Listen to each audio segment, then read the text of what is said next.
Welcome back to another episode of the Casey Campbell podcast. Casey Campbell with you, of course. Pleased to be joined by Kevin Townsend, the head football coach at Freeland. Kevin, how are you? I'm great. Thanks for having me on. I love this stuff. It means it's getting to be football season. Absolutely. So to just tell us how the summer's been going and just the excitement of beginning your 19th season as head coach at Freeland. Yeah, we hired a new strength conditioning coach. His name's Tim Sala. He's a doctor, a chiropractor here in town, and we got a program going with him. He's been amazing. He's done stuff with he's designed programs for all of our kids, our from soccer to baseball to basketball and everything. So he's been at our workouts in the morning, which has been outstanding for us there. We have 37 freshmen, coming out for football this year, which there's teams that don't have 37 varsity kids, let alone freshmen. So we're sitting at 43 kids. We have about 104 in the program. So, some people might say that football is dying, but it's alive and well in Freeland, and we're excited for the season to get here. Yeah. Obviously, you have to replace a lot of guys who meant a lot to this program this year. Well, just talk about this group and what do you what this summer's been like for you guys? Yeah, I mean that we've kind of made it a competition. We broke them into broke the varsity kids into three different groups, with teams of about 14. And whenever they do any of their training stuff, they're in those groups. And so if someone doesn't show up, then your group just gets smaller, and you have to train harder and trying to find those leaders to get kids here. Except when you lose a Sam and Ty and Zach, those were those kids that were the voice that got everybody else here, and they learned that from Bryson Huckabee and Andrew Kowalski and Alex Dooley and Kundinger and those guys. So just trying to groom the next generation of leaders here in Freeland, and so I think we have some pretty good senior kids that are going to help us with Jake Mativa and Caden Gersney and Keegan Welton, and so we got some good ones, and then 27 juniors coming in, one sophomore. So again, finding that leadership and making sure that they keep us on the straight and narrow. All right, now it's time for everyone's favorite part of the show, where I ask the coaches to go around every position group and tell some of the returners and some of the names to watch this year for your team. We'll start with the offense, then we'll go to the defense, and then we'll go to special. Okay, I'm just got my other computer here too, so I just don't make sure I got names up for you. Forget anybody. Yeah, right, because I'll find out about it the hard way. Yeah. So, Yep. we had an interesting summer in the sense that we decided to go to football camp late. We moved our football camp from Northwood to Saginaw Valley because we have a lot of kids that play basketball, and we were going to miss out on some of those kids going to some certain camps and stuff, and we didn't want to do that. So we had 4 7-on-7s before we had camp, and we probably looked like the worst team there at all of them. Trying to put in some new stuff, that you do in the summer. Got to camp, thought camp went really well, and then came back. Had 7-on-7 last Monday and Wednesday, and obviously looked a lot better. With that being said, Jake Mativa was our starting quarterback last year as a junior. Max Hine is a junior this year. He's a lefty. Jake's a righty.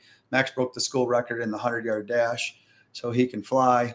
We have to figure out how to get him to run the ball, at the quarterback position. I think both of them, Jake and Max, bring in two completely different things. Jake has a year of varsity football under his belt, where Max was a fifth quarter kid for us last year, but 8-1 on the JV. Jake is a little bit more outspoken. Max is a little bit more quiet.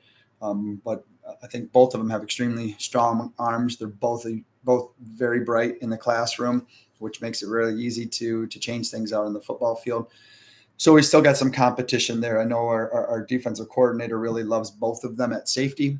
So if you're going to take both my quarterbacks at safety, I got to figure out which one I can have at quarterback. So there might be some split time there.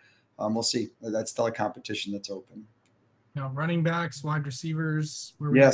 So running backs, Braden Petrie is a 3-year starter on varsity. So we're really looking for him to be a breakout player for us this year. Owen Case played running back last year for us as well.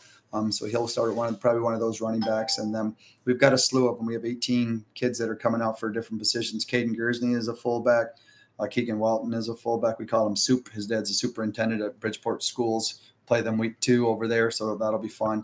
But so we have some good little juniors in there, and Kellen East and Mason Parker Lentner, Nick Haas. These are all the kids that started last year. Keenan Cooper. These guys all started last year on the JV. So as long as we don't get into why am I not getting as many carries as him, or why am I not scoring as much as him, we'll be okay because of that depth in that backfield. At receivers, Tristan Comer, is a name that a lot of people talk about. He's our 6'6" tight end. He went down to Notre Dame. They had him at 6'6", 238. So big size kid that we have coming in there. But we love him on defense too. We mentioned before we got on here, Wilson Huckabee is back. He started last year on the varsity as well. We have Mason Kazumplik is a kid that played tackle, but he's kind of transformed his body into a tight end, so he'll be a good blocking tight end for us. We have a young man named Jacob Clausen, who we call him Chris Carter because the kid seems to just catch touchdowns. I mean, that's just what he does. So, and then Ross Barrel is one of our other ones, and Scott Reno's a senior on that squad too. So we could potentially go. Xander Wheatley's a running back, but he kind of plays a slot for us and a running back. He's probably 6'3". Willie's 6'3", Tristan 6'5", Clausen 6'2", Farrell 6'2". We've got some nice size receivers, and that's why we're kind of changing our offense a little bit to be able to go around them like we did when we had Bryson Huckabee and the Dooley boys. But again, offensive line, you can scheme all the X's and O's you want to and draw all the cool play designs. We didn't, I joke that we didn't get sacked one time this year in 7-on-7. So that was amazing. Our quarterback never got blindsided or lit up or never had to worry about those things, right? So, the offensive line will be interesting. Gerard Urbaniak was our starting center last year. He might move to a guard. Bryson Lynch is a junior. Probably right now he's our front runner to start at center, but he's about 165 pounds. Garrett Gilman started at right guard. He's about 165 pounds. Garrett Kane was a freshman last year that started at defensive line. He's about 250 and probably can get on one of those tackle spots. So, I mean, we've got a lot. Nevin Malakara is another junior that's coming up. Seth Washaba is a senior. We've only got a couple senior offensive linemen. So it's by that, to be brutally honest with you, I couldn't even tell you who was going to start on that offensive line right now until we get pads on and see who can block and go from there. But we're excited with our weapons. We're excited with our skill kids. We're excited to have a quarterback battle going. Kyle Colby, if you remember, Kyle Colby played at Northwood. He's our quarterback coach. So, he's going to get to work with Jake and Max and work with them all summer. And he's going to be the one that ultimately makes that decision. And I'm going to be the one that, that supports him on that. He knows what we want to do offensively. He did it at Clare. He did it at Northwood to the highest level. And so he's going to put the best kid that we feel is going to make us successful. But if, something comes up, the other kids will be ready to go. So I'm pretty excited. Xander Wheatley, I think, had an amazing summer. He just seems to high point every ball. His dad played at Eastern Michigan. His uncle played at Saginaw Valley. So he's got the genetics in there. He started at corner for us as a sophomore last year. So, you got 12 varsity games under your belt. I think he's pretty excited to get things going as well. So, yeah. Defensively, where are you guys at? Yeah, so defensively, Garrett Kane will be on that D-line again. Ethan Fowler was our little nose tackle. Ethan's about a 160-pound kid, but just greased lightning fast, gives some centers some problems. The other position, that kid's a little bit banged up right now. That's Brody Geth. But I think we've got Zach Clark is a junior who can play there as well as the offensive line. Brigham Smith was opposite of Sam Talaga last year. Brigham tore his ACL in wrestling. So he's not back with us yet. We probably won't get him till midway through the season. So right now, Tristan Comer's at one of those defensive ends, and Mason Kazumplik has been at the other one pretty much for the summer. Inside linebackers, Caden Gersney, Keegan Welton, and Keenan Cooper seem to be the three front runners for those two positions. Depends on what I guess I do on the offensive side of the ball as to who will start at that defensive one. Like I told you, both of our defensive coordinator loves both our quarterbacks. At safety, I mean, when Max, like I said, Max broke the school record in the 100-yard dash, and to not have him on the field, would be a mistake on our part. And then Jake is just so smart. When you lose Ty Fournier, 4 years you've had him in that secondary, you need a quarterback that can run that secondary. Wheatley will be at one of the corners. Nick Haas is playing like a hybrid kid for us, as well as Owen Case is, and then Carson Worth is a junior who has had a really good summer, fast, undersized but fast and physical. So, but again, I'm sure there are names that I didn't mention who could step up and take a position from a kid, and that's what have been our whole message. All summer is, like every team, we don't want to be 11 kids deep. We want to know that when we need to take a kid off the field, the next kid coming in is going to just keep us right there, and we're not going to drop off the face of the earth with it. So, and I think that's what we have with we have 43 kids, on the varsity team this year. So got some depth and some kids to play with. So Absolutely. Okay. So let's go to special teams. Yep.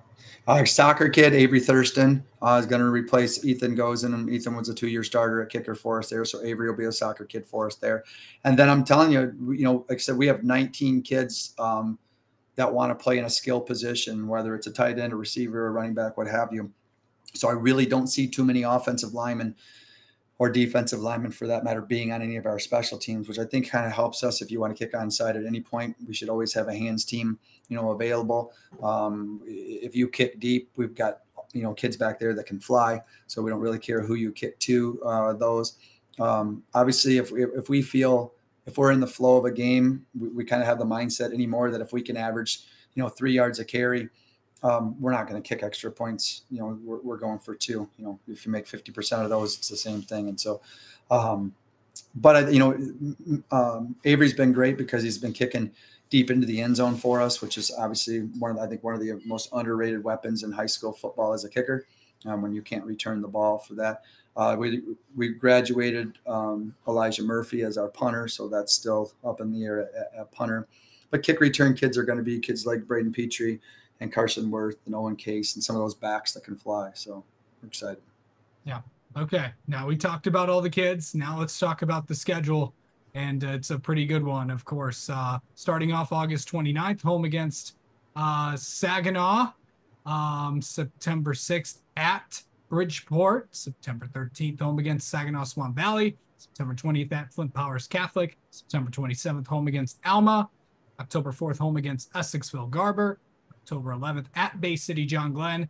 October 18th, home against Frankenmuth, and finishing out the regular season, October 25th at Cadillac. So, pretty good schedule. As I was just talking with, obviously, the Frankenmuth head coach, Phil Martin, was on here yesterday. This division is going to be pretty tough, but there's it's interesting because, like you, there's a lot of teams in the division that do lose a lot of guys. Yeah, and that's the thing is like the Saginaw United game was kind of an interesting one. We played Clare, and Steve wanted to go into a different direction with that, and that's completely fine. We love that rivalry. We beat them on a last-second play last year, so that rivalry has always been there, a great one. When we pick up Saginaw United and talking with Corky Thompson as the schools, I've known Corky for quite a while. He's the one that brought it to us, and for us, constantly being a Division IV school in a pretty sound Division V conference, we don't have the luxury that the Lake Fentons and the Goodriches and the Ortonville Brandons have of playing that crossover game where they play Linden and Swartz Creek late in the season and play these Division III schools, and they can jump those points. So we were really hoping that United would come in and be a Division II school. They're D3, which is still great. They've got to get some wins, but they're in such a tough conference. We have no idea what to expect. With that game, we don't know what offense they run, what defense they run. Their coach has been amazing with me. Coach King and he and I have been communicating back and forth that he's going to have a freshman program, which I think is pretty awesome when you get two schools that merge. But I have no idea what you're going to get when you take Saginaw High and Arthur Hill and merge them together, for that opening game. Down at we got to go to Bridgeport week 2. Obviously they have been one of the teams that have struggled in the TVC. But their coach adjusts to last year. They were spread, and then they came against us and ran Power I. And he just adjusts to the things that he can do with the talent that he has. Bridgeport always has athletes. They almost beat us the year that we went to the semifinals. I think sometimes people overlook them. We were there, had to throw a screen pass late into the game to beat them at the very end of the game. Swan Valley, we play them for our Clash for a Cure game. Typically, it's one of the first home games. Obviously, United was too early for us to get it organized and stuff. So it doesn't really matter who you are, how tough the competition is. I know sometimes people do these, Army, Navy games, whatever, and they pick the softest team on their schedule. That's not how it worked at Swan Valley. Our goal there is to raise a lot of money and help out with cancer and stuff, but it becomes a really an emotional game. We talk about the kids, playing for the person on the back of their jersey in this situation, and that the struggle that they went through or are currently going through is far more than the silly game that we're about to play, on Friday night. But so the emotions really run high. There's a ton of distractions that week with pancake breakfast, and they go over and meet the little kids, and so there's a lot of distractions we have to keep them focused with. We go down to Flint Powers. The last time we played them, they won a state championship.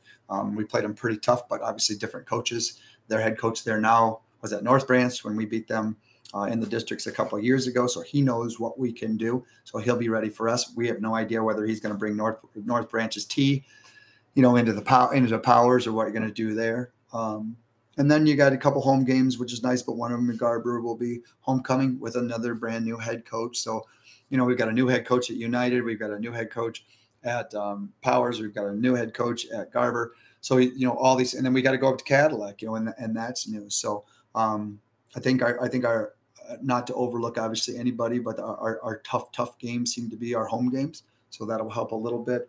I know Mike LeGros was with me, played high school ball with me, and then, went to Croswell, Lexington, and Ferndale. And now he's the offensive coordinator at John Glenn. And they've got some pretty exciting young kids over there that they're happy to have, some sophomores and stuff. So, again, thank God we don't play them until later. But I just talked to a gentleman yesterday, and he was like, we always loved playing Cadillac early in the season because they're just starting to get into the flow in them. But every time we played them late in the season, they kicked our butts. And I'm like, oh, sweet. We play them late in the season. So, again, but that's another Division III school for us. And John Glenn went to Division III this year. So, those are all schools that can give us points if we're fortunate enough to get the wins against those. And maybe we can, stay home and stop having to go to Goodrich every year in the playoffs. Yeah. And of course, Frankenmuth as well. Yeah. And that's, that's week 8. So, that game's a long way away. You know how that works. You start looking to that game, and that game doesn't mean anything if you don't take care of the stuff that you have in front of you. So.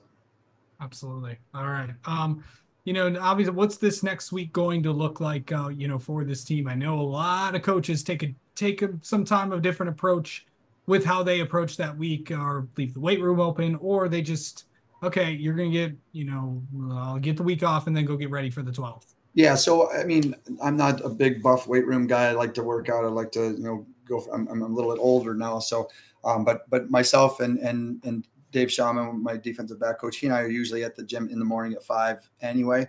Our kids usually come in at 6:30. So we've told them that they're more than welcome to come in. We'd like them to go away. We'd like them to go be a kid, but we'd like them to stay within a good sleep schedule, not staying up till 4:00 in the morning, playing the new, college football game, with their buddies, because then all of a sudden they got to make that transition. And we don't do the typical 2-a-days. We run our practices are 7 to 11 in the morning. We take about a 15-minute break in between the two, do, offense for one session, defense for the other, where I used to go 8 to 1. And I really think that it consumed the kids' days. Plus we got into the heat. I'm very fortunate that I have 4 coaches who own their own business. So they're able to, go into work, when they want to. And then, so next week we really want them to just go away and be a kid. I'm going tubing tomorrow and Monday and Tuesday with my college roommate, my brother, and one of my cousins and stuff. So I want to get away because it's my last, chance to be able to do that too. Because it's a grind. We talk about, a training. I use this analogy with them that if you were to go look up Hal Higdon is a gentleman who teaches you how to run different races, and one of them would be a marathon. And a marathon, his training program is 14 weeks long. So I would challenge any human being, anybody, to walk out to a marathon with no training and see if you can get through it without getting injured. Well, football season happens to be 14 weeks long. So I challenge you to walk out here August 12th and see if you can get through a 14-week grind without getting hurt, right? So we want to stay consistent with what they're doing. We've been going since January. We had a really good basketball team this year. So We didn't get a lot of those kids right away, but then as soon as that was over, they jumped right back in with us. Our baseball team was phenomenal this year, so we didn't get them right away. But we averaged, like I said, we have 102 to 104 kids, depending on what we think we're going to have coming out. And we were usually 75 to 80 kids every single morning. And we go Monday, Tuesdays, and Thursday mornings. So, that's pretty, obviously, I always say, until I get 100% every single day, I'm never going to be happy. And that's just how we tell the kids all the time. Unfortunately, you got some batshit crazy coaches, that want you here all the time. And it just is what it is with it. But we were super excited with the numbers and stuff that we've had. Like I said, great. Our last day was Thursday, and we had 39 of our 43 varsity players there. That's awesome. So, so we started really well and we ended really well. So I think everybody, including us, are excited to get rid of the training crap and get after it. So yeah. All right. Well, Kevin, thank you so much for the time as always, and best of luck to you guys this coming season. Great. Thanks, Casey, for having me. Appreciate you.